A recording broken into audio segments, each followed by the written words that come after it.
So first thing I'm going to do is open up a photo. So let's grab a photo, bring a photo in. So just up to File, Open, and I'm going to bring this one in as our example. Okay, so just a quick and basic edit. This isn't a workflow video by any means, but what we're going to do is we're going to turn this 20 mega, if we have a look down the bottom of our screen, we can see the dimensions of our image. So it's 20 megapixels, 5472 by 3648 pixels. That's the native resolution of the camera. This is by far and away the best way in Photoshop for upscaling your images or making your files larger. If we come over to our Detail tab, and in here we've got a few options. We've got our denoise, raw details. We can click raw details. That will help. What it'll do is it'll find the profile for your camera and lens and just remove any sort of noise and artifacts and just tidy it up a little. But we also have this one called super resolution. Okay, now this works really good. Okay, look, I know Topaz is a really good option for upscaling, but you know, this is all about Photoshop. We're going to do everything simple and effectively without worrying about other programs and plugins. This will work for probably 90% of your images. Now I'm just going to click super resolution and you watch what happens. Okay, so it's done its thing. It's done a super res image. And if we have a look down the bottom here now, we've turned our 20 megapixel image into an 80 megapixel image. Okay, so we've increased the pixels a lot. Okay, so if you're worried about your camera not having many megapixels, don't worry, that's why we have Photoshop. Photoshop will do things like that. And it does a really good job. Okay, so if I zoom in on these trees, for example, it'll take a second for it to apply the settings. Another thing to note, because I did a sky adjustment, if you do any sort of any masking up here where you're selecting the sky or selecting your subject, just come up here and just hit update all. And what that's going to do, it's going to update the super resolution on top of your other maskings. So I do recommend do all your edits first, get your image roughly where you want it first, and then apply the super resolution. If you see that little box pop up there, hit update and it will update everything. Okay, so have a look at that. That's zoomed all the way into those sticks and the branches. Now, I haven't done noise reduction or anything like that. This is more to show you the super resolution, but that has done a really good job. To show you exactly how good a job it is, what I'm going to do is I'll show you another way that we're going to do with a JPEG, and it's going to be nowhere near as clean and as tidy as this. Okay, so that's the easiest way to upscale your images. So again, never worry about megapixels again. Super resolution in Photoshop does a really good job. Okay, so if you want to print your images nice and big, it's the only reason you'd want to upscale your images. You're not going to upscale your images just to load them onto social media. But if you want to print your images really big, nice and large, that's a really good option. Well, that's probably the best option in Photoshop at the moment for raw files. So what we'll do now is we're going to get onto a JPEG, and I'll show you how we can increase the size of our JPEGs as best as we possibly can. Okay, so now what I'm going to do, I've just saved that file as a JPEG. So I'm going to go back into here, open this up as a JPEG. And again, I've got my Photoshop to automatically open JPEGs into Camera Raw. Now, as long as you're automatically opening them into Camera Raw, we still have that option. Okay, we don't have our denoise, but we still have the super resolution option. So if your JPEGs aren't automatically opening in Adobe Camera Raw, have a look at my preferences video because I go through how you can set these up to automatically open in Camera Raw. And once again, we have the super resolution.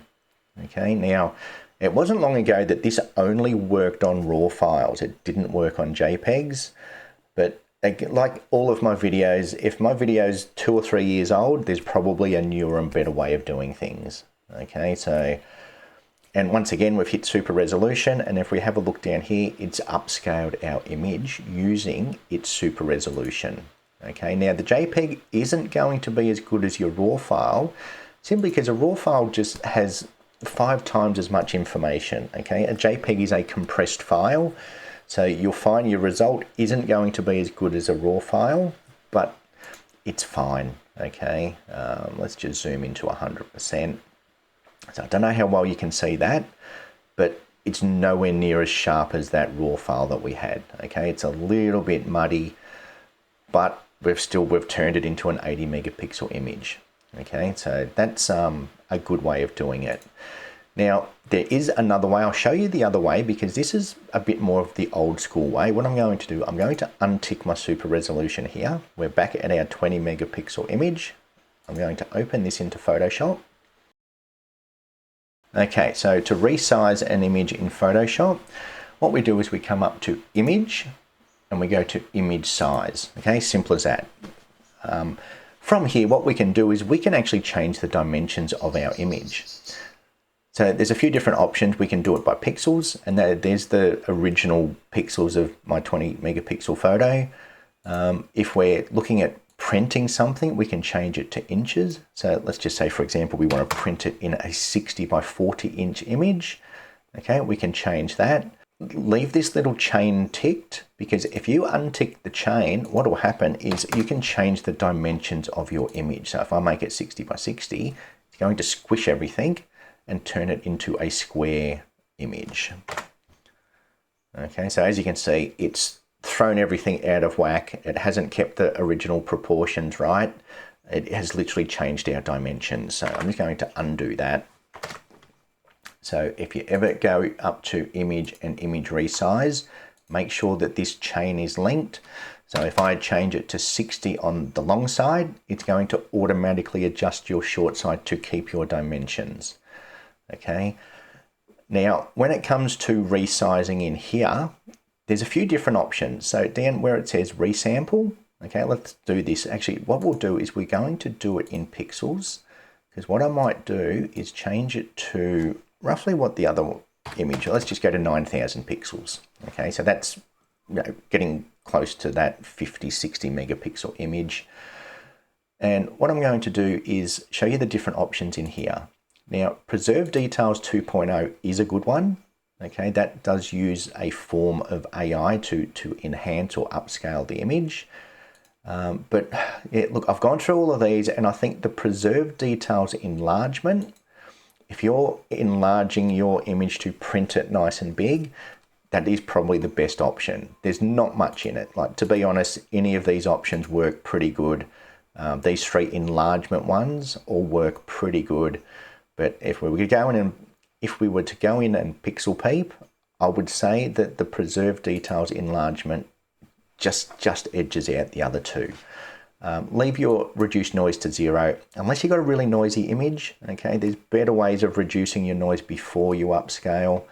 But Preserve Details enlargement, and then you can choose whatever dimensions you want. Okay, unlike the super resolution, which is just going to, I think it's 4 times, it's going to 4 times your image. With this one, you can choose what size you want your image. Okay, so if you are printing a 40 by 60 inch image, for example, we can resize that to 60 by 40 inches, which I'll do in this example because that's a massive print.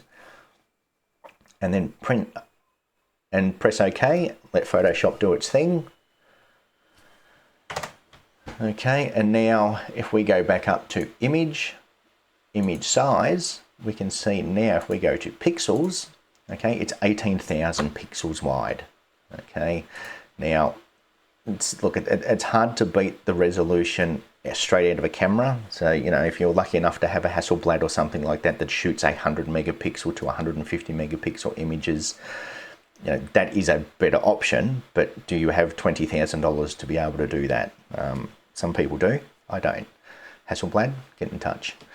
And now if we zoom into 100%, okay, we can see that it's done a pretty good job. Okay, and again, if you're printing something that big, you're not going to be this close to see all that detail. Okay, something printed this big is going to be on a wall.